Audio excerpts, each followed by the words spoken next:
Israel inasema inawashambulia kwa kuwalenga Hezbollah kusini mwa Lebanon baada ya roketi kurushwa kutoka huko kuelekea Israel kwa mara ya kwanza tangu makubaliano ya kusitisha mapigano kuanza kutekelezwa mnamo Novemba. Waziri Mkuu wa Israel Benjamin Netanyahu alisema alikuwa ameagiza jeshi la ulinzi la Israel IDF kuchukua hatua kali dhidi ya walengwa kadhaa wa kigaidi nchini Lebanon. IDF ilisema kuwa roketi 3 zilidunguliwa katika mji wa Metula kusini mwa Israel Jumamosi asubuhi. Hakuna majeruhi walioripotiwa wala hakuna kundi lililokiri kuhusika na shambulio hilo, huku waziri wa Lebanon akionya dhidi ya nchi yake kuingizwa katika vita mpya.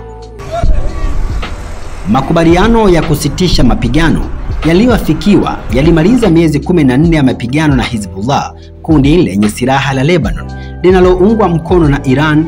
Jeshi la kulinda amani la Umoja Mataifa nchini Lebanon UNIFIL lilisema lina wasiwasi mkubwa kuhusu uwezekano wa kuzuka kwa machafuko, ikizitaka Israel na Lebanon kuzingatia ahadi zao. Ili kuendelea kupata habari zetu, usisahau kusubscribe, kulike, kushare na kucomment. Endelea kutufuatilia kupitia mitandao yetu mbalimbali ya kijamii. STN TV_TZ.